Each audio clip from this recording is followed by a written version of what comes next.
آپ اس کو اچھا کہیں گے؟ کوئی نہیں اچھا کہے گا. اس کو برا کہو کیونکہ بیوی کو رسول کی اتنی پیاری بیوی کو قتل کر دیا اس نے. لیکن ہو سکتا ہے آپ میں سے کوئی پیر صاحب اس کا نام تو لیجئے. تو بھائی کچھ کام میرا ہے کچھ کام آپ کا ہے. آپ بھی کچھ کیجئے. سارا مجھ پر ہی کیوں رکھتے ہیں کہ آپ ہی بتائیے. اور ہو سکتا ہے بھائی میں چونکہ اپنی نگاہ میں اسجد رضوی کو بہت بڑا فقیر ملنگ سمجھتا ہوں, اس کی بات کا انکار کرنے کی مجھ میں جرات نہیں ہے, اور وہ مجھے بھی نہیں پھر سب بتائیے, تو میں کہوں گا کہ اس پاک ماحول میں جہاں عباس کے علم ہو میں ایسا نام نہیں لے سکتا.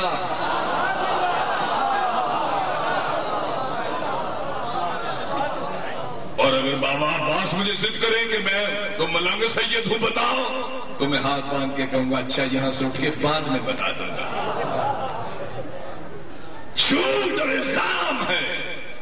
علی والا کبھی نفرت نہیں پھیلاتا, علی والا کبھی غدار نہیں ہوگا, علی والا کسی سے بے وفائی نہیں کرے گا. علی والے نے محبتیں سیکھی ہیں, محبتیں سکھائی ہیں. علی والے کے پاس فقیری ہے, درویشی ہے, محبت ہے, وہ کسی سے نفرت نہیں کرتا. ہاں یہ علم, یہ زلجلہ, یہ گھوڑا, یہ زری, یہ تابوت, یہ ماتم, یہ زنجیر کا ماتم, یہ سب عبادتیں ہیں. علم ہے لیکن لوگوں کو پتہ نہیں. اور سب سے بہترین عبادت, میں اس پر تقریر کرتا ہوں, مجھے کوئی آپ میں سے پوچھے کہ پیر صاحب ان سب میں بہترین عبادت کیا ہے, جس کا بہترین درجہ ہے, تو میں کہوں گا زنجیر زنی. اس پر میں نے ایک تقریر کی 6-7 سال پہلے. میرے بچے ماشاءاللہ ایچ ایس این کالج کے پڑھے ہوئے ہیں, تینوں بیٹے. کہہ رہے بابا اگر یہ اتنی ہی بڑی عبادت ہے تو پھر ہمیں اذن ہے. میں نے کہا بیٹا بالکل مارو.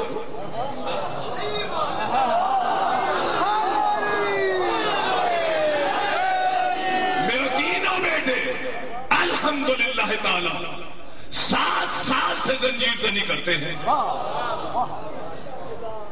میں بہت خوش ہوں کہ چلو میں جو نہ کر سکا اولاد نے تو کر دیا. اچھا لیکن آپ تو چلو کسی نہ کسی طریقے سے میرے سے محبت کرتے میری بات مان لیں گے, لیکن کوئی سنی نہیں مانے گا. وہ کہے گا اندر سے یہ شیعہ ہے, ایسے ہی ڈرامہ ہے. وہ کہے گا اصل میں تو یہ شیعہ ہے, باہر سے سنی بنا ہوا ہے. نہیں, ہم منافقت پہ لعنت بھیجتے ہیں. کیا سنی ہونا گناہ ہے؟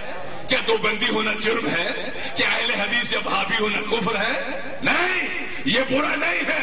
برا یہ ہے کہ دشمن زہرا ہو.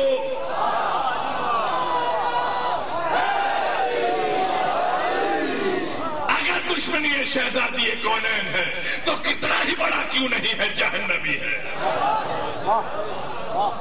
ناموں میں کیا رکھا ہے, ناموں میں کیا رکھا ہے, اس کے لیے میرے پاس دلیل ہے, اور اتنی مضبوط دلیل ہے. اور میں جانتا ہوں کہ علی والے بغیر دلیل کوئی بات ماننے کو تیار نہیں ہے. دلیل یہ ہے کہ سنو, سیدہ شباب اہل جنت صرف 2 ہے. میرے بھائیوں, میرے شیعہ سنی بھائیوں, الحسن والحسین سیدہ شباب اہل جنت. جنت کے سردار صرف 2, کوئی تیسرا نہیں. ہاں رسول کی 4 نہیں 4000 بیٹیاں بنا لو, لیکن حسن اور حسین کے علاوہ تیسرا نواسا کوئی نہیں بنا سکتا. 2 ہے بھائی, وہ سردار ہے اور اگلا جہان ہے جنت دوزخ. سرداروں کو یہی مان کے جانا ہے. وہاں جا کر کہا یا حسین سردار آپ ہیں, تو وہ پوچھیں گے کیا گجر خان میں بھی مانا تھا؟ نہیں سرکار وہاں تو شیعہ تھے. تو پھر شرمندگی ہوگی کہ یا نہیں ماننا, جنت کی لالچ میں سردار مان رہے ہو.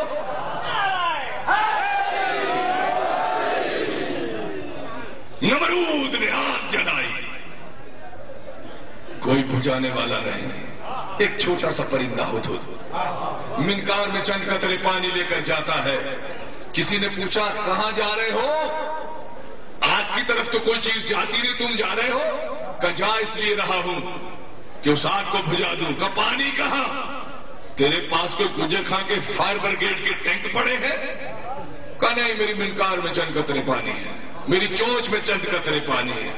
کہ ان چند قطروں سے آگ بجھ جائے گی؟ کہ جانتا ہوں آگ تو نہیں بجھے گی، لیکن روز محشر یہ تو رب کو بتاؤں گا کہ نمرود کی طرف نہ تھا، تیرے خلیل کی طرف تھا۔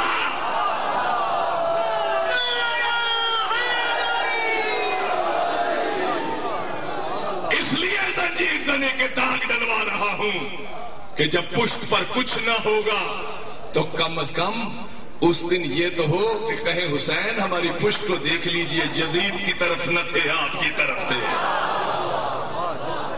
ایمان سلامت ہر کوئی مانگدا، عشق سلامت کوئی ہو، جس منزل تے عشق پچاوے ایمان نو خبر نہ کائی۔ اب ایسے کرنی 1.5 لاکھ صحاب ہیں، اب ایسے کرنی بڑے حج نہیں کرتا تھا، بڑی نمازیں نہیں پڑھتا تھا، بڑی تراویح نہیں پڑھتا تھا، شبینوں میں نہیں جاگتا تھا، کام ایک ہی کیا تھا۔ ادھر احد میں حضور کے 2 دانت شہید ہوئے، 32 کے 32 اپنے نکال دیے۔ مسلمانوں، حضور کو چاہیے تھا اگر حضور آپ کی مرضی مانتے، اللہ کی نہ مانتے، تو حضور کہتے بڑا ظالم ہے، دوزخ میں جائے گا۔ یہ کیا کیا اس نے؟ خون نکال دیا، بہت ظالم آدمی ہے۔ جب صحابہ نے پوچھا یا رسول اللہ، کرن میں بکریاں چرانے والے نے جس نے کبھی آپ کو دیکھا بھی نہیں، آپ کے عشق میں 32 دانت نکال لیے ہیں، تو 1.5 لاکھ صحابہ میں واحد صحابی جس کو صنعت عشق عطا فرمائی، کا ویسے کرنی ہمارا عاشق ہے۔ یہ ہے عشق، یہ علم، یہ تابوت، یہ ماتم، یہ زمین پر بیٹھنا کیا ہے؟ عشق ہے۔ اور جس نے بھی عشق کیا، 2-4 منٹ ہے، لیٹ ہو گئے، لیکن میں کیا کروں، نلائق بچے کا بستہ ہی بڑا بھاری ہوتا ہے۔ 2 منٹ، مجھے ایک حدیث یاد آ گئی، اگر میں وہ نہ سنائی تو نا انصافی ہوگی۔ میرا دل چاہتا ہے، حالانکہ میرا گلا کام نہیں کر رہا۔ حضور علیہ السلام، بس 2 منٹ، مجھے پتا ہے ماتمی حضرات ماتم کرنا چاہتے ہیں، اچھا اللہ آپ کو سلامت رکھے، اور یہ ماتم آپ ہمیشہ کرتے رہے، تاکہ یہ چھپ چھپ کی آوازیں ان سینوں پہ جب لگے، ان دماغوں پہ لگے، تو ان کا بھی ضمیر بیدار ہو جائے، اور پتہ چلے کہ حسین کے قتل پر آج بھی کچھ عاشق احتجاج کر رہے ہیں۔ حضور علیہ السلام، حدیث کی کتاب کا نام ضبطۃ الحدیث، حضور صحابہ کے بار میں بیٹھے ہیں اور فرما رہے ہیں، میرے صحابہ میری امت پر 7 وقت بڑے ہی ہیبتناک، بڑے ہی دردناک، بڑے ہی وحشتناک، بڑے ہی خوفناک آنے والے ہیں۔ اب اس کی شرح میں نہیں کروں گا، ورنہ اس کی شرح میں 2 گھنٹے میں تقریر کرتا ہوں، میں 2 منٹ میں آپ کی بات ختم کر دوں گا۔ میری امت پر 7 وقت بتانا یہ چاہتا ہوں کہ آپ جو گھروں سے آئے ہیں، میری بیٹیاں، میری بہنیں جو گھروں سے آئی ہیں، یہ کارآمد ہے، یہ کسی کے کھاتے میں آپ پڑھ رہے ہیں، اس کا فائدہ ہی فائدہ ہے، نقصان نہیں ہے۔ دنیا سمجھے کہ یہ عشق کی مستی اہل بیت کیا ہے۔ کہا یا رسول اللہ، وہ کون سے 7 مقامات ہیں؟ کہا سنیے، پہلا مقام جو بڑا ہی دہشتناک، جو بڑا ہی وحشتناک، جو بڑا ہی دردناک ہے، وہ جب روح اور بدن کا رشتہ جدا ہوگا، جب تم موت کی آغوش میں جاؤ گے، مر جاؤ گے۔ یہ بڑا ہی مشکل مقام، بڑا ہی دردناک، بڑا ہی خوفناک، بڑا ہی ہیبتناک، بڑا ہی المناک۔ کہا یا رسول اللہ، دوسرا مقام؟ کا دوسرا مقام وہ ہے کہ جب تمہیں قبر میں رکھ کے آیا جائے گا۔ تیسرا مقام؟ کا تیسرا مقام جو ہے جب روز قیامت اسرافیل سور پھونکے گا۔ کا چوتھا مقام؟ کا چوتھا مقام محشر کا میدان، 50 ہزار سال کا ایک دن، سوانے پر سورج، پریشانی کا عالم۔ کا پانچواں مقام؟ کا سوال و جواب کی منزل، کیا کیا، رات کہاں گزاری، دن کہاں گزاری، کس کا حق کھایا، کس کا نمک کھایا، کس کے ساتھ زیادتی کی، کس کو قتل کیا۔